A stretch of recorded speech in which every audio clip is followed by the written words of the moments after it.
try to do. Assalamu alaikum wa rahmatullahi wa barakatuh.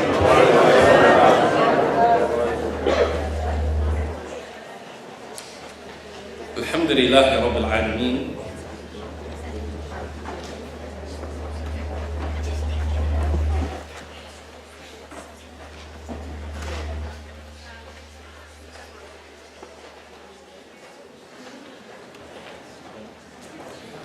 الحمد لله رب العالمين والصلاة والسلام على أشرف الأنبياء والمرسلين وعلى آله وأصحابه أجمعين. So alhamdulillah, I think we're all familiar with bits and pieces of the Prophet ﷺ's story. However, the piece of that puzzle that I think is missing is our ability to make those incidents that happened in his life relevant to our lives. When we read the biography of the Prophet ﷺ, this is not a fable or some entertainment.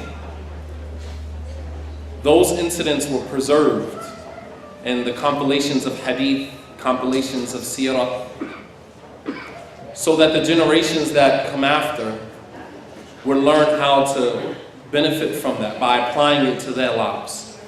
A tarikh yu'idu nafsa, history repeats itself. So all of the things that the Prophet ﷺ went through, these are not isolated incidents that were only relevant to him. These are things that happen every day in our lives. And we draw from his story. We draw from his story lessons, as Allah subhanahu wa ta'ala says in the Quran, لَقَدْ كَانَ فِي قَصَصِهِمْ إِبْرَةٌ لِأُولِي الْأَلْبَابِ, that you have in the stories of the prophets and messengers in the Quran, ibrah, lessons, لِأُولِي الْأَلْبَابِ, for men of understanding, for people of intellect. مَا كَانَ حَدِيثَ يُفْتَرَى, these are not, made up stories and tales. But this is tasdiq alladhi bayna yaday. This is a confirmation of the revelation that is in front of you. Wa tafsil kulli shay, and an explanation of everything that is to occur in your life.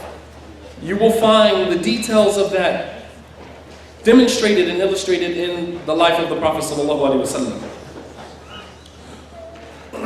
Before I pick up where the last speaker left off, I just want to paint a picture for you. So we're talking about resilience. And I want to look at the Prophet ﷺ's ability to stand in his truth. Stand in his truth. Being uncomfortable, but still standing in your truth. This is a lesson that many of us need today, or in dire need today. Because we live in a time where everyone paints this picture of themselves, especially with the creation of the internet, that our lives are just perfect. When you look at the profile pics and the thumbnails that are on our Facebook pages, all of them give this image that our lives are so perfect.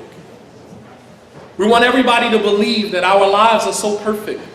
We sift through the pictures that we take. We take 100 pictures on one occasion, and we sift through the pictures and choose the best ones to post them, right? Because we want everybody to see that our lives are perfect, because we are too afraid to stand at our own truth. The human capacity for difficulty and challenge is far greater than we usually imagine. Allah subhanahu wa ta'ala doesn't test us with more than we have the capacity to endure. However, because we are not aware of our own ability, our own capacity to endure, many times we believe that we are tested with more than what we can handle. As we evolve as human beings in this life, as Allah subhanahu wa ta'ala says in the Quran, لَتَرَكَبُنَّ طَبَقًا عَنْ طَبَقٍ, you are going to transition from one phase to the next. And although some of the scholars of tafsir explain this ayah to mean from this life to the akhirah, but it also means transition from one level, one phase of your life to the next. You're going to go from childhood to adolescence, from adolescence to young adult, from young adult you're going to go to an older adult, to maturity, to sheikhukha, until you become an elder. until eventually you disappear. These are the different phases in our lives in which each level of our evolution as human beings that we need to understand that our perseverance, our ability to persevere is founded in our commitment and our resilience. Resilience is accepting your new reality. As you transition from one phase of your life to the next, you have to be able to accept that there's a new reality here. Some of us, we have an extended adolescence because we don't want to grow up. We want to remain children, so when the time comes for us to act like adults, we still function like children because we're afraid to stand in our new reality. When we transition from one school to the next, you're in a different reality. When you go from being a bachelor to being married, you're in a different reality. When you move from one state to the next, you're in a different reality. If you exit one marriage and enter into another, you are moving from one reality to another reality. And resilience is the ability to stand in your new reality, unapologetically. Stand in your truth unapologetically. And if we look at the life of the Prophet ﷺ, in the early stages of his mission as a messenger, we can find many exemplary qualities that contributed to his success.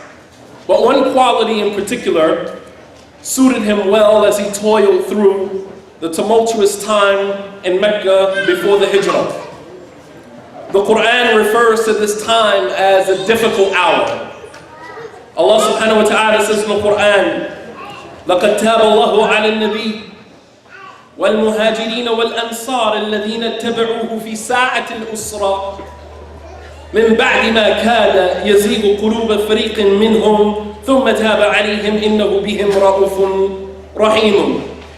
Allah subhanahu wa ta'ala says in Surah At-Tawbah that indeed Allah hasn't already forgiven the Prophet, وَالْمُهَاجِرِينَ, and those who migrated along with him, وَالْأَنصَارِ, and those who supported him and aided him, الَّذِينَ اتَّبَعُوهُ فِي سَاعَةِ الْعُسْرَةِ, those who aided and supported him and followed him in the difficult hour. This was a difficult time. These 13 years in Mecca, very hard time. Sa'at al-Usra, very difficult hour. The Prophet ﷺ emerged with a message and a mission. A message and a mission that would have been considered by most standards to be impossible and completely insane. Pre-Islamic Arab society was steeped in idolatry that had become intertwined with their culture in the form of evil omens, superstitions, philosophies, and beliefs that many would have considered absurd. Like flesh wrapped around bones in the human body, as Allah subhanahu wa ta'ala said, فَكَسَوْنَا عِظَامَ لَحْمًا. As he's mentioned the different forms and stages of creation of the human being in the womb, he said, then after the period of it becoming a clot of blood and then a chewed up piece of flesh, then we clothe the bones with flesh. فَكَسَوْنَا الْعِظَامَ لَحْمًا. Just to show you how idolatry had become a lifestyle. When people adopt philosophies and beliefs, it's not separate or not isolated from the lifestyle that comes along with it. So it's very important, especially for our Muslim children who are in colleges and universities, right? Joining fraternities, joining sororities, joining different groups and organizations. Some of these groups and organizations, if not all of them, they come with a lifestyle. These are not just philosophies and beliefs that are separate or isolated from a lifestyle that goes along with it. Umar radiallahu anhu gave us a brief idea, just gave us a glimpse at what life was like for them in Jahiliyyah, prior to Islam. Hudayfa said to the Prophet ﷺ, Ya Rasulullah, kunna fi jahiliyyati wa shar, faja'ala Allahu bihadha al-khayr. That we were in the pre-Islamic era of Jahiliyyah, of ignorance and evil, debauchery, shar. وَجَعَلَ اللَّهُ بِهَا الْخَيْرِ. And then Allah brought us this good of Islam. Umar radiallahu ta'ala anhu, he said, أَمْرَانِ فِي الْجَاهِلِيَّةِ أَحَدُهُمَا يُضْحِكُنِي وَالْآخَرُ يُبْكِينِي. He said, as for أَمَّا الَّذِي يُضْحِكُني. He said, as for the one, there are two things from Jahiliyyah, from our pre-Islamic state of ignorance. And every time I think about these things, one of them makes me laugh and the other makes me cry. He said, as for the one that makes me laugh, we used to have an idol made out of dates. We had an idol made out of dates. And we would worship this idol, and then when we got hungry, we would eat it. Every time I think about this, it makes me laugh, the absurdity of it. And as for the one that makes him cry, then the scholars differ on whether or not this is something that is attributed to Umar radiallahu anhu. But as the narration mentioned, that he had a daughter in Jahiliyyah, and while she was cleaning the dirt out of his beard, he was digging her grave with the other arm, getting ready to bury her in it. Nonetheless, the point that I'm making is to show you how steeped in idolatry, in the lifestyle of idolatry that they were steeped in. And this was the community that the Prophet ﷺ emerged amongst with a mission and a message. The Arabs, because of this, they were provided with a comfort zone of dysfunction. As human beings, we are creatures of habit, even with things and people that are detrimental to us. Detrimental to our own physical or spiritual or mental well-being. Because as human beings, we thrive off of consistency. Even a woman in a domestically abusive situation will stay sometimes, because she knows that the people that are trying to pull her out of this domestically abusive situation, that they're only going to be there temporarily. They're going to encourage you to divorce him, get away from him. And then once their lives become more important, or you're no longer a factor in their lives, then they disappear when you need them the most. But the physical abuse from your husband is going to always be there. So some women opt to stay. It sounds absurd, but understand the human, desire or nature. We are creatures of habit, and we love consistency, even with things that are absurd. So when the Prophet ﷺ emerged with the da'wah of La ilaha illallah, no God or deity worthy of worship except God, they couldn't handle it because they weren't ready to wake up. Allah subhanahu wa ta'ala, in many ayats in the Quran, captures their opposition. Allah subhanahu wa ta'ala says, إِنَّهُمْ كَانُوا إِذَا قِيلَ لَهُمْ لَا إِلَهَ إِلَّا اللَّهِ يَسْتَكْبِرُونَ وَيَقُولُونَ أَإِنَّا لَتَارِكُ آلِهَتِنَا لِشَاعِرٍ مَجْنُونَ. That when it is said to them, La ilaha illallah, no God or deity worthy of worship except God, yastakbirun, they become arrogant. And they say, and they retort, that are we going to leave worshiping our many gods for the statement of this crazy poet, this mad poet, not understanding that one person's crazy is another person's reality. So the person that you call crazy, that's your reality, but that person that you label as crazy, they're having another reality. Every person's crazy is another person's reality. And the Prophet ﷺ, as it was mentioned in another ayah, when he tried to call them to this concept of monotheism, وَإِذَا قِيلَ لَهُمْ اتَّبِعُوا مَا أَنزَلَ اللَّهُ قَالُوا بَلْ نَتَّبِعُ مَا وَجَدْنَا عَلَيْهِ آبَاءَنَا. That when it is said to them, follow what God has revealed, they said, no, we'll follow what our forefathers were following, the consistency, the comfort zone. And Allah retorts with this, وَلَوْ كَانَ آبَاؤُهُمْ لَا يَعْقِلُونَ شَيْئًا وَلَا يَفْهَمُونَ وَلَا يَهْتَدُونَ. Even if their forefathers were not rightly guided and didn't understand anything, even though they know this, right? It's just like when you're talking to someone from another faith, trying to introduce them to your faith, they say, well, no, this is the way my mother raised me. Totally turn off the intellect, and rely on the comfort zone that was provided for them by their parents. But as the saying goes, life begins at the end of your comfort zone. Comfort zones are tantamount to state of sleep. When a person is asleep and you try to wake that person up, right? When you're asleep, many of your faculties that you need to navigate, like consciousness, like critical thinking, these faculties are rendered inoperable when you're asleep, similar to a person who is in a state of comfort. And when you try to take a person out of that comfort zone, take them from one reality to another reality, usually they will create a hostile environment for you. You ever try to wake someone up abruptly out of sleep? How angry they get, how upset they get. Which is why in Islam we have incentives like as-salatu khayrun minan nawm. Salah is better than sleep. So when you tap your spouse and you say salah is better than sleep, they can't really respond in a negative way, right? But when you wake them up, get up, right? Why are you touching me? Why are you waking me? But when you say, honey, get up, salah is better than sleep. That puts to sleep that animal that wants to wake up, that creates that hostile environment when you wake a person up. Aisha radiallahu anha, she said, لو نزل أول ما نزل من القرآن اتركوا الخمر لقال الناس لن نتركوا الخمر أبدا.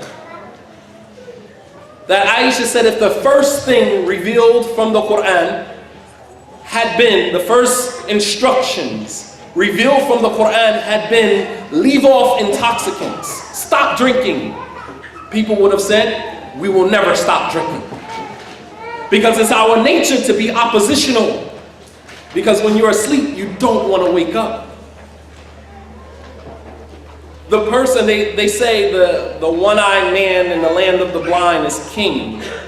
I say that one-eyed man in the land of the blind is a vulnerability. Because you can actually see. And you're walking around people who can't. That doesn't make you a king. That makes you a liability. Because while you function with a level of consciousness, everyone else around you is justified for being ignorant. It's like driving a car where you have to watch for the person that's driving and pay attention for yourself. And so this is why, as the brother ended with the story of Waraqah ibn Nawfal, he said to the Prophet ﷺ when Khadija brought him to him, he said to the Prophet ﷺ, he said, لَمْ يَأْتِي رَجُلٌ قَطْ بِمِثْلِ مَا جِئْتَ بِهِ إِلَّا أُوْدِيَ. He said, no man has come with the message that you are bringing, with what you are coming with, except that he was harmed, except that he was made an enemy of the state. And this is exactly what happens when you are a conscious individual trying to bring consciousness to others. This comes with the territory. So all of us that pride ourselves on giving da'wah, then you have to understand that what you are doing in giving da'wah and calling people to Islam, inviting people to Islam, is you are trying to take people from one state of unconsciousness to a state of consciousness. Our sole purpose here in this country represents consciousness, which is one of the reasons why people don't like Muslims. It has nothing to do with you personally. It has everything to do with what you represent. You represent consciousness. Similar to the people of Lut alayhi salam.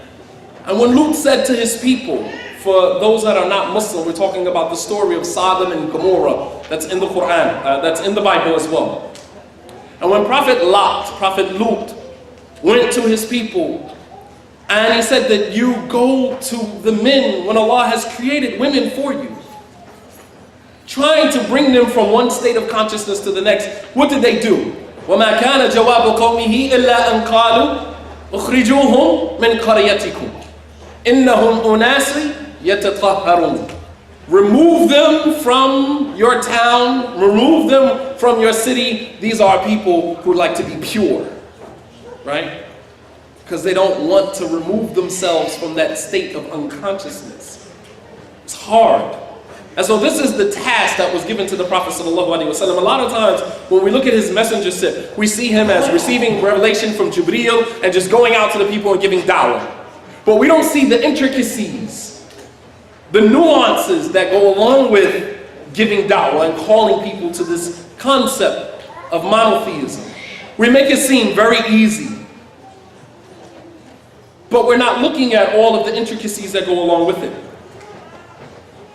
And so for the next 3 years, after this conversation with Waraqah, for the next 3 years, the Prophet ﷺ conveyed the message of Islam secretly. This was after the second set of revelation came to him, and that was the first 7 ayats from Surah Al-Mudaththir.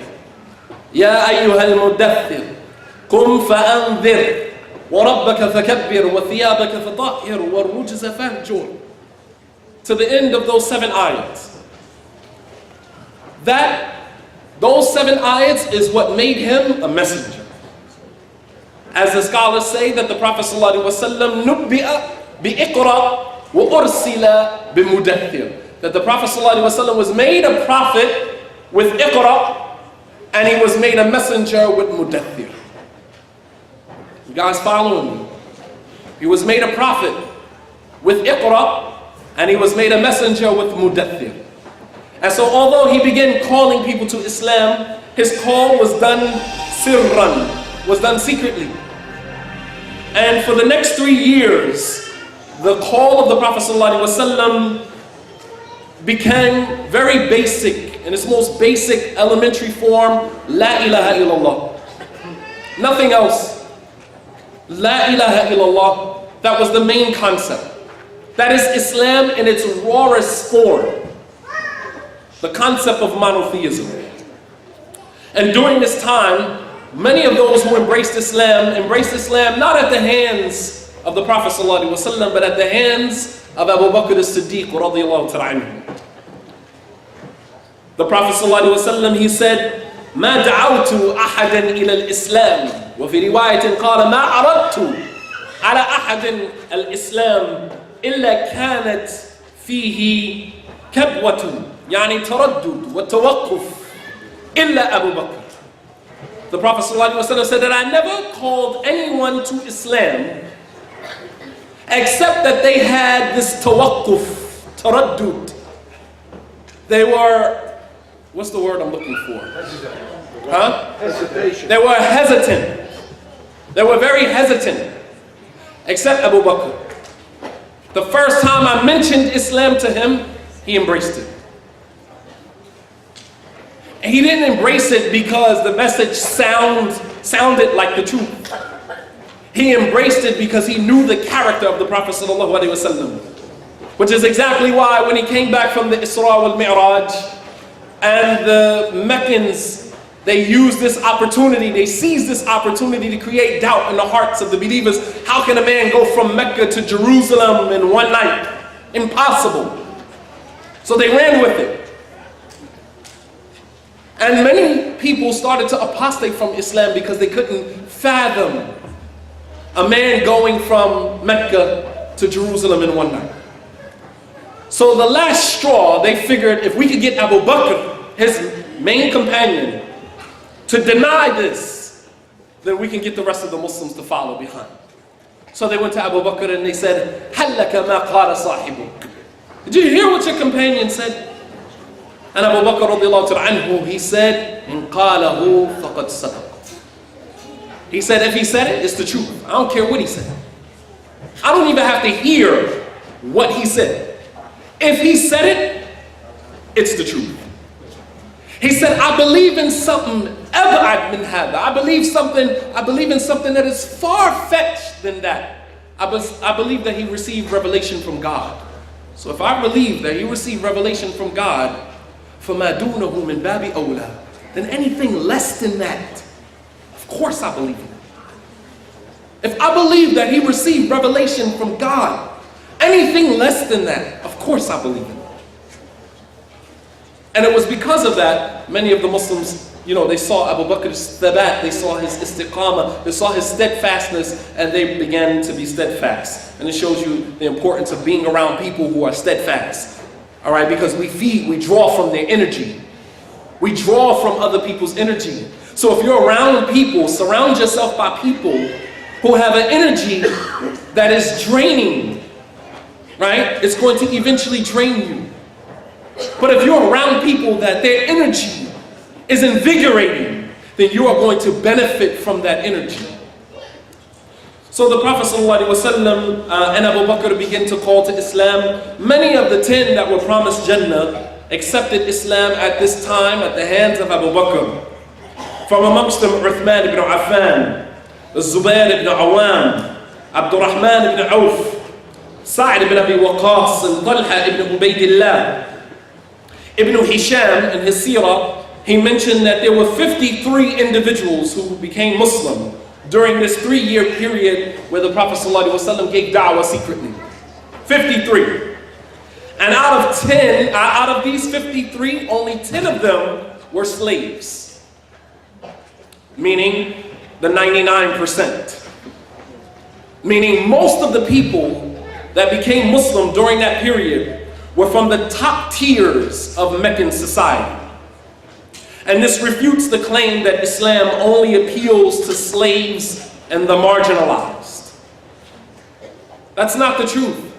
Although slaves and the marginalized populations and people from the lower tiers of society, they find solace, they find tranquility, they find peace and belief in a power that is greater than theirs because they realize their own weaknesses. Society has mirrored to them their own weaknesses. So when they come and they reconcile that within themselves, that they are nobody, they're insignificant, they're weak, then they look for a greater power. Similar to the comment of Herakl when he said to Abu Sufyan, أَشْرَافِ النَّاسِ يَتَّبِعُونَهُ أَمْ دُعَفَاؤُهُ. Do the most honorable of people, the top tiers of society, do they follow Muhammad? Or is it the weak and the oppressed and the marginalized? And Abu Sufyan said, بَلْ دُعَفَاؤُهُمْ. No, it is the weak and the oppressed that follow him. And Herakl said, وَهُمْ أَتْبَعْ رُسُلٍ. They are always the followers of the prophets and messengers. They are always the followers of the prophets and messengers. So this refutes the claim that Islam only appeals to slaves and the marginalized of society. More notable individuals such as Abu Ubaidah ibn Jarrah, Arqam ibn Abi Arqam, Suhayb al-Rumi, Khalid ibn Sa'id, Umair ibn Abi Waqqas, the brother of Sa'd ibn Abi Waqqas, and many others embraced Islam during that time. The Prophet ﷺ used to pray 2 rak'ah before the dawn and 2 rak'ah before sunset. This was not obligatory upon the believers as a whole, but the Prophet ﷺ still sought help and assistance in prayer. And so this continued until Allah subhanahu wa ta'ala revealed the verse from the Quran where he said subhanahu wa ta'ala, وَأَنذِرَ عَشِيرَتَكَ الْأَقْرَبِينَ وَاخْفِضْ جَنَاحَكَ لِلْمُؤْمِنِينَ لِمَنِ اتَّبَعَكَ مِنَ الْمُؤْمِنِينَ. Allah subhanahu wa ta'ala said, and warn your closest family and relatives, and lower your wing of mercy to those who follow you from amongst the believers. When Allah subhanahu wa ta'ala revealed this ayah, his da'wah went from being sir, from being secret, to public. This changed everything. The comfort zone was over. There was no more comfort zone. Now the Prophet ﷺ was obligated by Allah subhanahu wa ta'ala to go in public with the message of La ilaha illallah. After all of the things that I just explained to you about their society, you can only imagine the type of environment that created. The Prophet ﷺ, he stood on one of the mountains in Mecca and he called out to some of the chief tribes of Quraysh. He said, Ya Bani Ka'b, أنقذوا أنفسكم من النار. يا بني عبد الشمس أنقذوا أنفسكم من النار. يا بني عبد المناف أنقذوا أنفسكم من النار. يا بني هاشم أنقذوا أنفسكم من النار. يا عبد المطلب بني عبد المطلب أنقذوا أنفسكم من النار. يا فاطمة أنقذي نفسك من النار. فَإِنِّي لَا أَمْلِكُ لَكُم مِّنَ اللَّهِ شَيْئًا. He began to call all of the different tribes, Bani Fulan and Fulan and Fulan, standing on top. I believe it was Mount Arafah. Standing on top of the mountain, called everyone. And he told them to save yourselves from the hellfire. For I'm a warner in front of Allah subhanahu wa ta'ala. And bayna yaday as-sa'ah, right before the hour is established, I'm a warner to you. And as a result of this, everything changed from that point. These words fell on the chiefs of Quraysh like a boulder from the sky. It was an embarrassment for them. And the Prophet ﷺ was going to pay the ultimate price for that. This ushered in a new reality. Something that we don't realize is that sometimes one word can change your whole situation. Standing on that mountain and inviting them to La ilaha illallah changed the Prophet ﷺ's whole dynamic. Everything changed. This is why the Prophet ﷺ said, إِنَّ الرَّجُلَ يَتَكَلَّمَ بِكَلِمَةٍ لَا يُلْقِي لَهَا بَالًا وَيَهْوِي بِهَا فِي النَّارِ أَبْعَدْ مِنْ 70 خَرِيفًا. He said that a man may utter a comment, kalima, just come out your mouth, and you're not paying much attention to it, and it lands you in the hellfire a distance of 70 years. One word, kalima. And the Prophet ﷺ he understood this. He understood the implications of Allah subhanahu wa ta'ala commanding him to go and warn his family members and his closest tribesmen. He understood the implications of that. But this was a man that was willing to stand in his truth unapologetically. Imagine one of us going out to the nearest street corner and calling people to Islam. Picture that happening today. Many of us are afraid, even in the comfort of our own homes, hiding behind fake names on the internet, afraid to give da'wah. I go places, universities, and after I'm done, I always like to invite people to Islam. I was told that I wasn't welcome to come back to another community because I did that.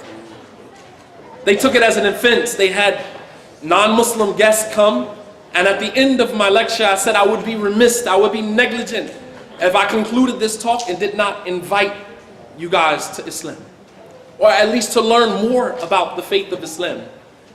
And one of the program organizers came up to me afterwards and he said, what you did and what you said was so disrespectful. We didn't bring them here for them to embrace Islam. And I'm saying to myself, am I missing something here? Am I missing something here? What did we bring them here for? To hear about the message of Islam. So inshallah ta'ala, after we come back after the salat, we'll talk about how this dynamic changed and what went from a secret call to a public call that opened up a door for torture and persecution, and people were murdered, unfortunately, as a result of that. And the Prophet ﷺ, despite all of that, was able to stand in his truth, stand in his reality without apology. هذا وصلى الله على نبينا محمد وعلى آله وصحبه وسلم تسليما كثيرا وآخر دعوانا عن الحمد لله رب العالمين والسلام عليكم ورحمة الله وبركاته.